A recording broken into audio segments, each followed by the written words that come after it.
अस्सलाम वालेकुम वरहमतुल्लाहि वबरकातुहू। हम इस वीडियो में ये लोगो बनाना इंशाल्लाह सीखेंगे। तो चलें शुरू करते हैं। सबसे पहले हमने पिक्सल लैब मोबाइल एप्लीकेशन को खोल लेना है। इसके बाद हमने ये स्क्वायर की शेप इसमें इंसर्ट कर लेनी। इंसर्ट करने के बाद इस स्क्वायर की शेप को कॉपी करके डबल करके मर्ज कर देना। जैसे ये मर्ज हो जाएगी उसके बाद हमने इसकी एक और शेप ले लेनी है। उसको लेके इसको थोड़ा सा घुमा देना है। घुमाने के बाद फिर इसको लॉक कर देंगे। जैसे ये लॉक हो जाएगी तो लॉक करने के बाद इसको फिर घुमा देंगे तो फिर इस तरह की शेप बन जाए। जैसे ये शेप बन जाएगी तो हमने दोबारा इसको लॉक कर देना है, मर्ज कर देना है। सॉरी लॉक कर रहा हूँ, मर्ज कर देना। मर्ज करने के बाद दोबारा कॉपी करके इसको लॉक कर देना। ये आपने लॉक लाजमी करना है, मर्ज लाजमी करना है, वरना आपका लोगो सही नहीं बनेगा। जो भी आप काम करते जाएं उसको डबल भी लाजमी करें। डबल नहीं करेंगे तो आपकी शेप इन द एंड सही नहीं बनेगी। अब इसका कलर चेंज कर लें। कलर चेंज करने के बाद इसकी एक कॉपी जितनी आपने इसकी मोटाई रखनी है, जितनी इसकी थिकनेस रखनी है, उस हिसाब से रख के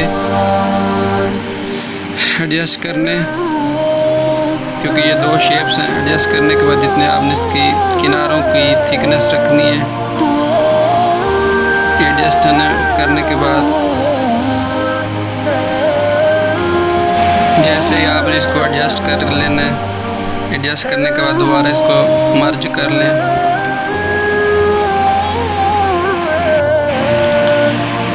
जब अच्छी तरह से मर्ज कर लेंगे, दोनों शेप्स को मिला लेंगे तो इसको बैकग्राउंड इरेज कर लें। इरेज करने के बाद इसकी टॉलरेंस बिल्कुल बढ़ा दें, 100% कर दें। इसके बाद एक और शेप ले लें, उसके रेडियस को 100% कर दें। अब इसको एडजस्ट कर लें। ऐसे एडजस्ट करें कि ये सर्कल, ये दायरा बिल्कुल किनारों के साथ टच हो जाए।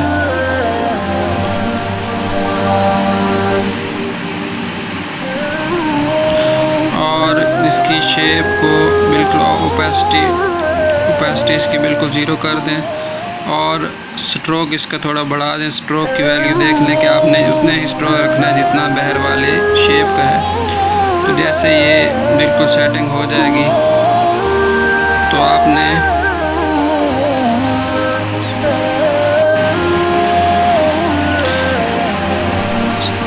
सेटिंग करने के बाद एक और सर्कल को दरमियान में एडजस्ट कर लेना है।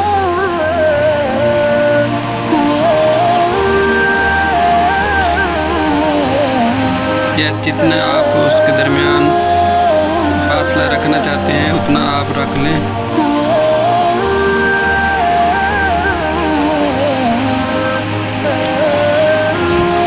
अब ये देखें, अब इसको लॉक कर दें, मर्ज कर दें एडजस्ट करने के बाद।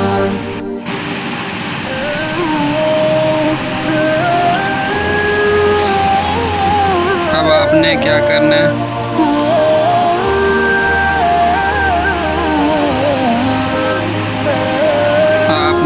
इसके अंदर जो भी फ़ॉन्ट जो भी लिखना है वो लिख लें। मैं वेलकम को ऊपर लिखना चाहता हूँ तो ऊपर वेलकम लिख देता हूँ।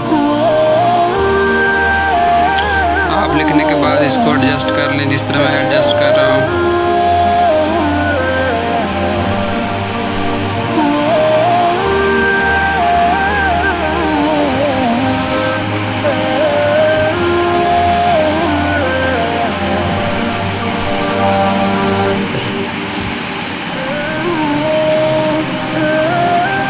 एडजस्ट करने के बाद इसकी थोड़ी थिकनेस बढ़ा दें और कोई अच्छा सा फ़ॉन्ट सेलेक्ट कर लें जो उस जगह पे सूटेबल हो।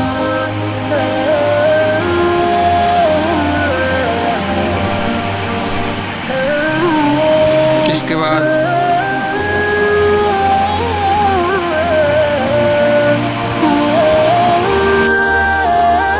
आपने जो भी लिखना है वो लिख के एडजस्ट कर लें।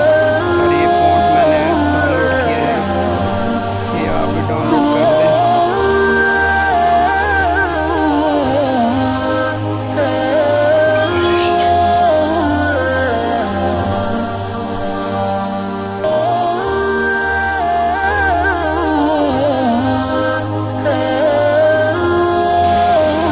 टेक्सचर में जाने के बाद इसको बिल्कुल बीच में रखें ताकि सब कलर एक जैसा हो।